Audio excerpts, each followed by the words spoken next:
ಯಾವತ್ತೂ ಸಹ ವಿದ್ಯಾರ್ಥಿಗಳದಲ್ಲ, ಪೋಷಕರದಲ್ಲ, ಮೇಷ್ಟ್ರುಗಳದಲ್ಲ, ಮೂವರು ಸೇರ್ಕೊಂಡ್ರೆ ಬರುವಂಥದ್ದು ಒಟ್ಟಿಗೆ ಸಾಧಿಸೋಣ ಅಂತ.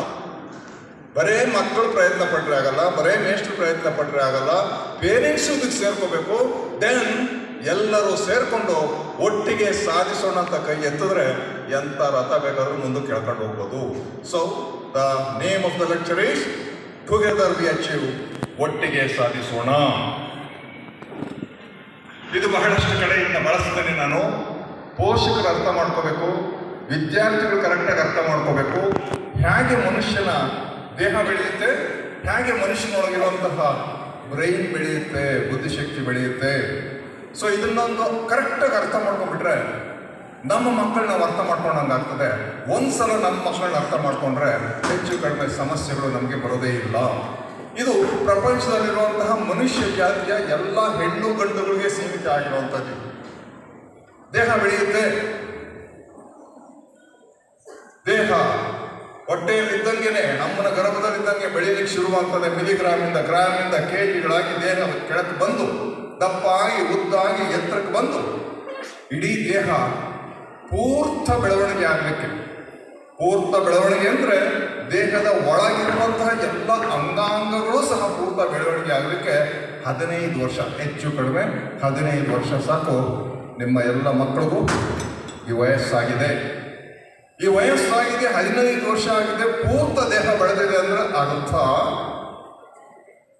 ನಿಮ್ಮ ಗಂಡು ಮಕ್ಕಳು ಗಂಡಸರಾದರು, ನಿಮ್ಮ ಹೆಣ್ಣು ಮಕ್ಕಳು ಹೆಂಗಸರಾದರು. ಅವು ಚಿಕ್ಕ ಮಕ್ಕಳಲ್ಲ, ಅವು ಗಂಡುಗಳು ಹೆಣ್ಣುಗಳು ದೈಹಿಕವಾಗಿ ಪರಿಪೂರ್ಣವಾಗಿ ಬೆಳವಣಿಗೆ ಆಗಿದೆ. ನಿಮ್ಮ ಮಗ ಅಪ್ಪನಾಗಬಲ್ಲ, ನಿಮ್ಮ ಮಗಳು ಅಮ್ಮನಾಗಬಲ್ಲಳು. ಇದ್ರದ್ದೇನು ಸಮಸ್ಯೆ ಇಲ್ಲ. ಇಡೀ ಪ್ರಪಂಚದಲ್ಲಿ ಯಾವ ದೇಶಕ್ಕೆ ಹೋದ್ರು ಇದು ಕಾಮನ್. ಇಲ್ಲಿರೋ ಫಸ್ಟ್ PUC ಮಕ್ಕಳಿದಿರಲ್ಲ, ಯಾರತ್ರಾದ್ರೂ ಡ್ರೈವಿಂಗ್ ಲೈಸೆನ್ಸ್ ಇದೆಯಾ? ಇಲ್ಲಲ್ಲ. ಇಲ್ಲಿರೋ ಫಸ್ಟ್ PUC ಮಕ್ಕಳಿಗೆ ಯಾರ ಹತ್ರ ಆದರೂ ವೋಟರ್ ಐ ಡಿ ಇದೆಯಾ? ಇಲ್ಲ ಅಲ್ವಾ? ಸರ್ಕಾರ ಕೊಟ್ಟಿಲ್ಲ ಅಲ್ವಾ? ಯಾಕೆಂದರೆ ನಿಮಗೆ ಬರೇ ದೇಹ ಬೆಳೆದಿದೆ, ಇನ್ನು ಬುದ್ಧಿ ಬೆಳೆದಿಲ್ಲ. ಬುದ್ಧಿ ಬೆಳೆಯೋವರೆಗೂ ಇವ್ಯಾವ ದೇಶದಲ್ಲಿ ಸಿಗಲ್ಲ. ಈ ಬ್ರೈನ್ ಬೆಳಿಲಿಕ್ಕೆ 18 ವರ್ಷ ತುಂಬಬೇಕು ಮಿನಿಮಮ್. ಇದು ಅಲ್ಲಿವರೆಗೂ ಇದು ತುಂಬಲ್ಲ. ಜಿಮ್ಗೆ ಹೋದ್ರೆ ಬ್ರೈನ್ ಬೆಳೆಯಲ್ಲ, ಮಾತ್ರೆ ನುಂಗಿದ್ರೆ ಬೆಳೆಯಲ್ಲ. ಇಲ್ಲಿ ನಮ್ಮ ನ್ಯಾಚುರೋಪತಿ ಡಾಕ್ಟರ್ ಇದ್ದಾರೆ, ಅವ್ರ ಹತ್ರ ಹೋಗಿ ನೀವು ಆಸ್ಪತ್ರೆಗೆ ಅಡ್ಮಿಟ್ ಆದರೂ ಅದರ ಟೈಮ್ಗೆ ಅದು ಬೆಳೆಯುವಂಥದ್ದು.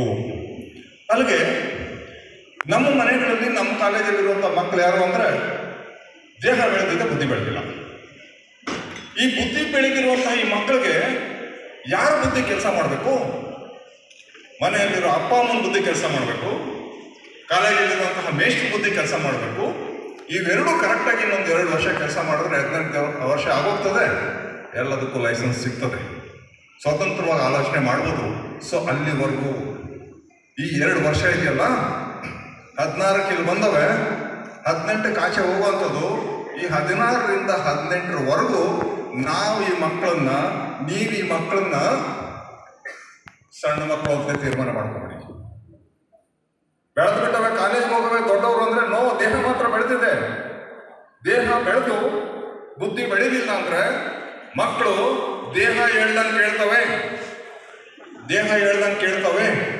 ನಾನು ಮಾಡ್ತಿರೋ ಸರಿನಾ ತಪ್ಪಾತ ತೀರ್ಮಾನ ಮಾಡ್ಲಿಕ್ಕೆ ಇದು ಇನ್ನೂ ಬೆಳೆದಿಲ್ಲ.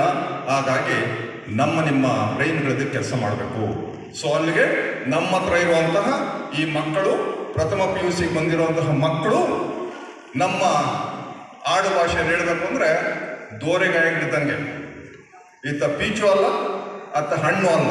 ಕೆಲವು ಸಲ ಎಳೆ ಮಕ್ಕಳನ್ನು ನಾಡ್ತವೆ ಇವು, ಇನ್ನು ಕೆಲವು ಸಲ ಇವನೋ ನಿಮಗಿಂತ ದೊಡ್ಡವರನ್ನು ನಾಡ್ತವೆ.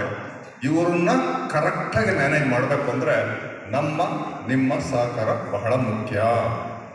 SLC ಏನಾಗಿತ್ತು ಸರ್ ಇವ್ರಿಗೆ? SLC ಇನ್ನೂ ಸ್ಕೂಲಲ್ಲಿ ಅವರೇ ಅಂತ ಮೇಷ್ಟ್ರು ಬಿಗಿಯಾಗಿ ಹಿಡ್ಕೊಂಡಿದ್ರು. ಕೋಲ್ ತೋರಿಸಿ ಬಿಗಿಯಾಗಿ ಒಂದು ಕೈ ಹಿಡ್ಕೊಂಡ್ಬಿಟ್ಟಿದ್ರು.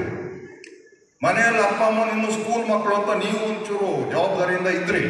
ಇನ್ನೆರಡು ವರ್ಷ ನಾವು ಇಬ್ಬರು ಹಿಂಗೆ ಹೇಳ್ಕೊಂಡ್ಬಿಟ್ರೆ ಕರೆಕ್ಟಾಗಿ ದಾಟಿಸ್ಬೋದು. ಸೊ ಈ ಮಕ್ಕಳಿಗೆ ನಮ್ಮ ಸಹಕಾರ, ನಿಮ್ಮ ಸಹಕಾರ ಬಹಳಷ್ಟಿದೆ. ಇವು ಬೆಳೆದಿರುವಂಥ ದೊಡ್ಡ ಮಕ್ಕಳು ಅಲ್ಲ, ಎಳೆ ಮಕ್ಕಳು ಅಲ್ಲ, ಈ ಮಧ್ಯೆ ಇದೆ. ಈ 2 ವರ್ಷವನ್ನು ನೀವು ಸೇರಿಸಿ ಈ ಮಕ್ಕಳನ್ನ ಕರೆಕ್ಟಾಗಿ ದಾಟಿಸಿದ್ರೆ ಬ್ರಹ್ಮ ಬಂದರು ಆಮೇಲೆ ಇವ್ರನ್ನ ಕೆಡ್ಸೋಕ್ಕಾಗಲ್ಲ, ಬ್ರಹ್ಮ ಬಂದರು ಕೆಡ್ಸೋಕ್ಕಾಗೋದಿಲ್ಲ ಆಮೇಲೆ. ಬಟ್ ಈ 2 ವರ್ಷದಲ್ಲಿ ಬ್ರಹ್ಮರು ಬೇಡ, ನಾವು ಬೇಡ, ನೀವು ಬೇಡ, ಈ ಸಮಾಜನೇ ಕೆಡ್ಸಾಕ್ಬಿಡ್ತಾರೆ. ಸಮಾಜದಲ್ಲಿರುವಂಥ ಬೇರೆ ಬೇರೆ ವಿಷಯಗಳು ಇವ್ರನ್ನ ಕೆಡ್ಸಾಕ್ಬಿಡ್ತದೆ. ಇನ್ನು 2 ವರ್ಷ ನಿಮ್ಮ ಜವಾಬ್ದಾರಿ. ಹೇಳಿದೆ ಆಗಲೇ, PUCಲಿ ತುಂಬ ಕಡಿಮೆ ಸ್ಕೋರ್ ಮಾಡ್ತಾರೆ, ಯಾವುದೇ ಕಾಲೇಜಿಗೆ ಹೋದ್ರೂ ರಿಸಲ್ಟ್